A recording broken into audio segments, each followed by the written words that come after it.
Alright guys, here in South Korea, about to do the DMZ trip today on the border of South Korea and North Korea. So a really interesting day today.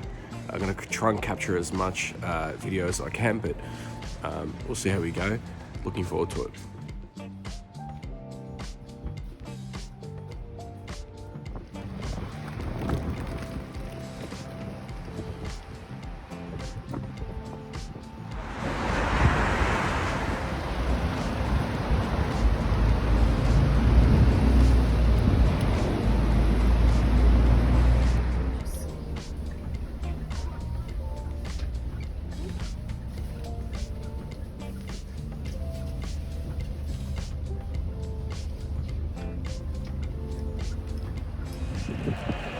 So we've arrived at our first stop here on our way to the DMZ. So it's pretty cool. You got a few snack bars and all that sort of stuff there. You can get yourself some snacks, something to eat, something to drink, toilet break.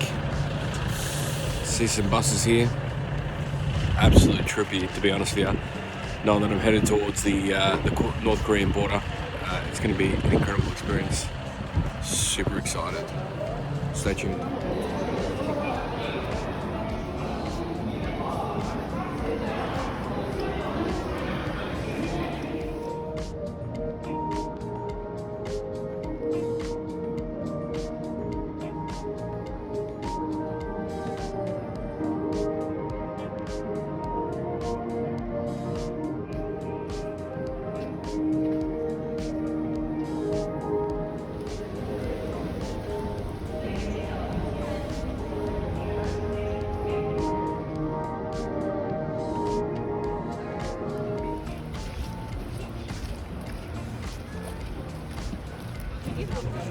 This is absolutely trippy, eh?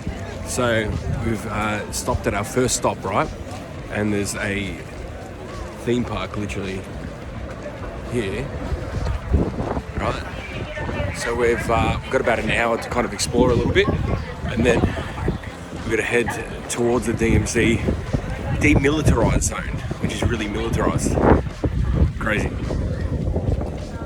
Do you know what was really cool as well, yeah? So I'm talking about these tunnels that the North Koreans were building to basically invade South Korea. They got as close to centralized SEOUL until it was obviously infiltrated by the South Koreans. But it's absolutely incredible. We're about to head to the tunnel soon. It's about 23 stories down, like a steep sort of drop. So, but at the moment, as you can see, there's quite a fair few things here. It is actually so cold here at the moment.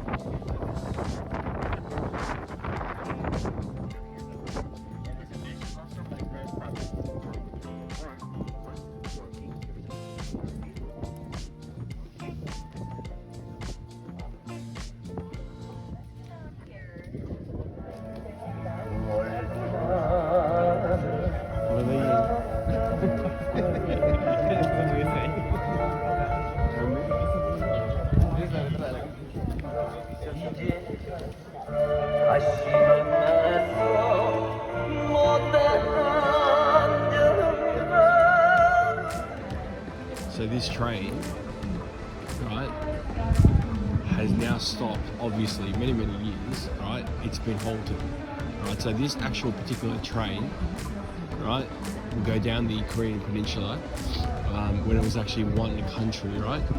But now that obviously it's split into two, this is no longer able to go through the Korean peninsula, heading towards North Korea.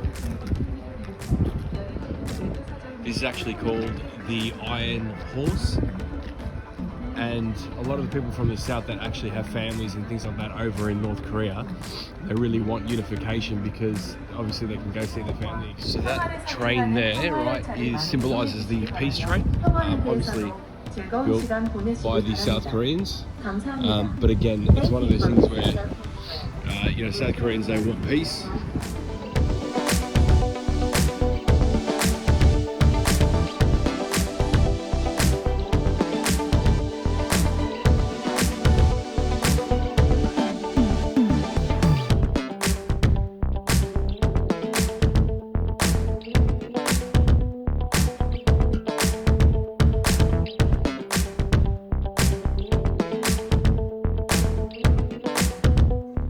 we've just taken the gondola all the way to the other end, which houses a 3-story building. And basically, yeah, you can take a photo near the DMZ sign. Also, this is the rooftop that overlooks the demilitarised zone where we were before. So, all right, you legends, we are headed to the landmines now. You know what? Which is crazy.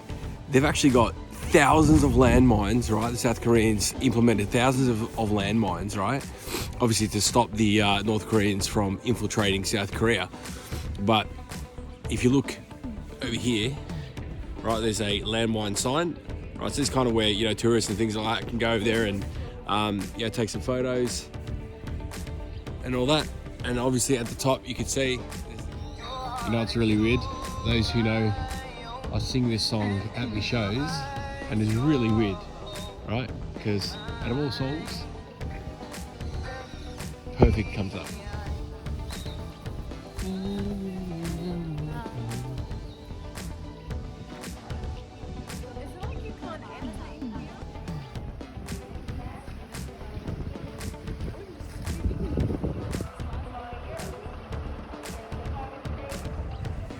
Guys. All right, so we just got out of this tunnel.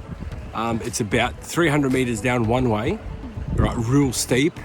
And then it's like another, say, 200 meters all the way to the end, about 150 meters away from the North Korean border. Actually 150 meters away from North Korea. Unreal.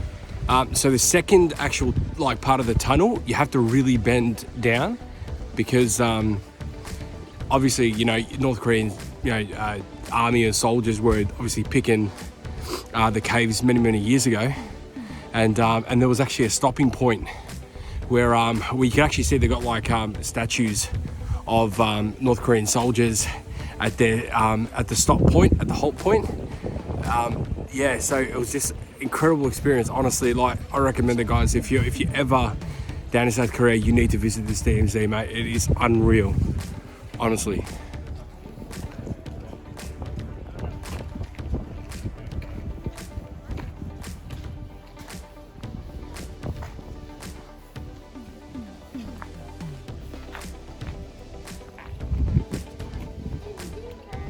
The living like right there. You can see outside of the window too, blue line on the right. Do you see? Right there. We just crossed. We're in the DMZ. And now let me tell you about the observatory. The Dora Observatory is located on the hill. To look further, we built it on the hill. So after we get off the car at the parking lot, we should walk 5 minutes more. And the village will start. Houses facing each other, and also every houses in this village has South Korean national flags in front. Because this is military area, people cannot ring a bell. It can cause military conflict. If the flag is up, somebody's inside. If the flag is down, nobody's inside. So that's the marking for that instead of ringing a bell. And when you look at your left side, very soon you're going to see one yellow building, a playground, which is elementary school right there. Do you see? Elementary school. There are 11 teachers, 39 students. So one teacher is in charge of 3 to 4 students, just like tutoring. So their academic performance is higher than outside. Also, after the elementary school, left white building, this is the community center. And since this is too close to North Korea, there is a one bunker. To your left below, 3, 2, 1. Bunker. Do you see? One bunker here, just in case of the war. And still, these houses has fast internet system as well. And since this is still South Korean territory, they have South Korean address. They can get the mailing service from the government. And if they want, they can do the online shopping, just like Amazon. But their shipping, all the packages have to be checked from the military checkpoint. And people have to pick up their packages by themselves from the military checkpoint. And you will see, you don't see any big front gate at each houses, right? Because this is military area. People feel safe. There's no way to run away to the north, North Korea to the south, military checkpoint. There's nowhere, they don't need to worry about criminals or thieves. Feel safe even though it's too close to North Korea. And we're heading to the end of the village, and there is a one farmers market run by the villagers, and they're selling the souvenirs. If you didn't get the chance to get some souvenirs, this is your last chance, and I promise you to give you some recommendation, right? Here, you can get North Korean liquor, North Korean drink, blueberry wine, cognac, and whiskey made by North Korean. We don't do any trade with North Korea. North Korean defectors, people who were North Korean but now South Korean people, they are living North Korean drink in a North Korean way in South Korean territory. So you don't need to worry about supporting North Korea. It's South Korean one. You can get. So guys, unreal, right? So there's actually a village within the DMZ, right? There's roughly about 400 people that live here.